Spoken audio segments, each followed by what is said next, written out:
नमस्ते सबैजनालाई। आजको हाम्रो यात्रा इटहरीबाट दिल्लीसम्मको।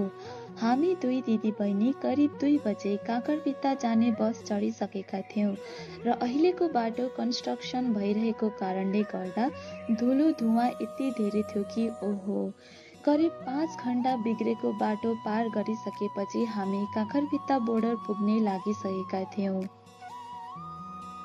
काँकरभित्ता बोर्डरमा चेकिङ भइसकेपछि हामी लाग्यौँ सिलगढीतर्फ।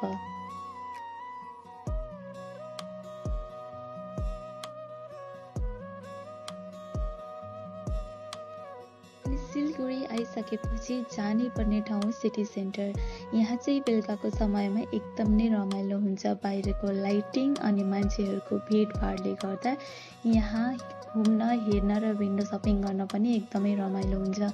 मेरो चाहिँ फेभरेट पानीपुरी भएको कारणले गर्दा मैले चाहिँ 1 प्लेट पानीपुरी लिइहालेँ।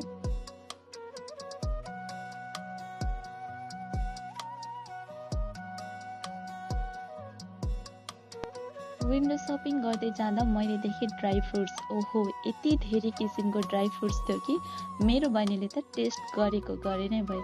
टेस्ट गर्न भने चाहिँ फेरि जति पनि दिने क्या। तर सबै कुराहरू टेस्ट गरिसकेपछि हामीलाई मन पर्यो ब्लुबेरी। 250 ग्राम ब्लुबेरी लिइसकेपछि हामी लाग्यौँ आइसकोला खान। हामी दुई दिदीबहिनी एउटै भए पनि हाम्रो टेस्ट चाहिँ एकदमै फरक छ। उसलाई मनपर्छ स्विट कर्न अनि मलाई मनपर्छ चटपटे पानीपुरी। मेरो फेभरेट त मैले खाइसकेँ। अब बहिनीको फेभरेट पनि खानको लागि हामी गयौँ स्विट कर्न एन्ड आइसकोला खान।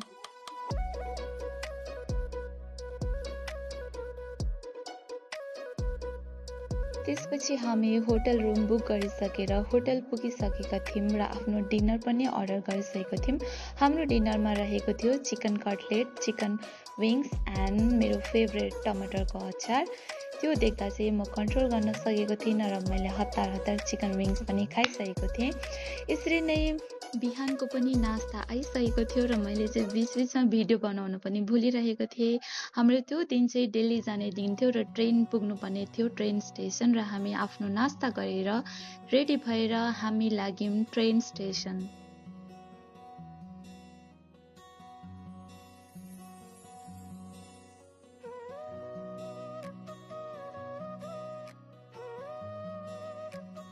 हाम्रो ट्रेन दिउँसोको 1 बजे आउनु पर्ने थियो र त्यो दिन डिले भएर 3 बजे मात्र आउँछ भन्ने सुनेपछि हामी गयौँ लन्चको लागि।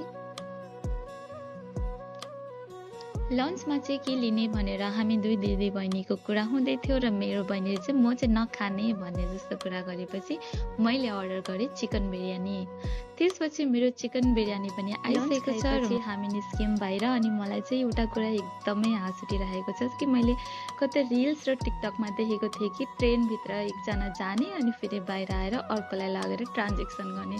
त्यो सोचेर चाहिँ मैले ट्रेनमा यसरी भिडियो बनाएको, तर यस्तो नराम्रो भयो कि अहिले आफैलाई हेरेर पनि मलाई हाँस उठिरहेको छ।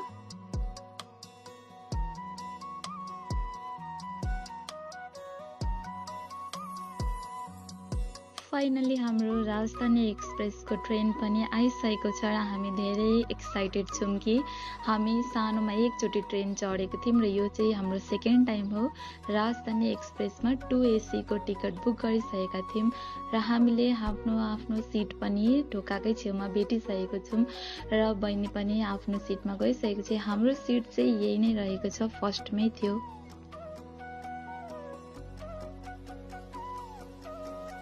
अर्को एक्साइटिङ कुरा त के छ भने हामीलाई ट्रेनमा जाने बित्तिकै नै लन्च अर्डर आइसकेको थियो। यो लन्च चाहिँ हाम्रो टिकटमै इन्क्लुड हुने भएकाले हामीले कुनै पनि कस्ट तिर्नु पर्दैन।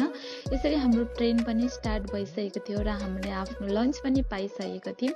लन्चमा चाहिँ दाल, राइस, रोटी एन्ड रसबरी, दही त्यस्तै रहेको थियो। हामी चाहिँ आफ्नो लन्च इन्जोय गर्दै अनि झ्यालबाट भ्यू हेर्दै हामी आफ्नो ट्राभल सुरु गरिसकेका छौँ।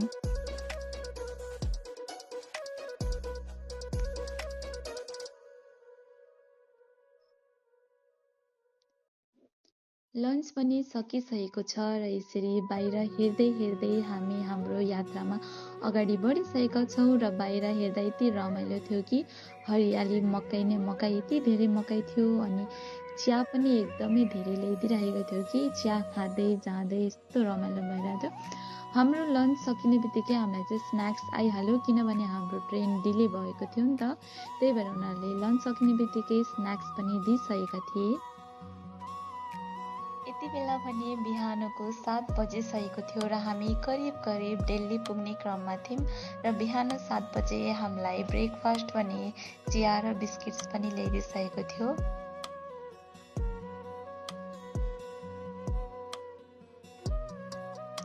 हामी घुम्ने कुराले एकदमै एक्साइटेड थियौँ र अलिकति स्याड पनि थियौँ किनभने इन्डिया र पाकिस्तान बिचको वार भइरहेको थियो र हामीले न्युज पेपर पनि त्यही न्युजमा पायौँ र हल्का डर पनि लागिरहेको थियो। सबैजनाले त्यही न्युज बिहानदेखि बेलुकासम्म एउटै न्युज हेरेर अनि वारको कुरा सुनेर चाहिँ हामी किन गएको होला भन्ने अलिकति अफ्रेड भइरहेको थियौँ र यसरी नै हामी दिल्ली जाने पुग्ने क्रममै छौँ। त्यसपछि हाम्रो टी बिस्किट्सको ब्रेकफास्ट पछि हामीलाई फेरि अर्को ब्रेकफास्ट ल्याइदियो। त्यसमा रहेको थियो कटलेट एन्ड एग। करिब 25 घण्टाको यात्रापछि हामी पुग्नै लागिसकेका छौँ र हामीले आफ्नो लगेज पनि रेडी गरिसकेका छौँ निस्किनको लागि र हामी देख्न सक्छौँ दिल्लीका दृश्यहरू।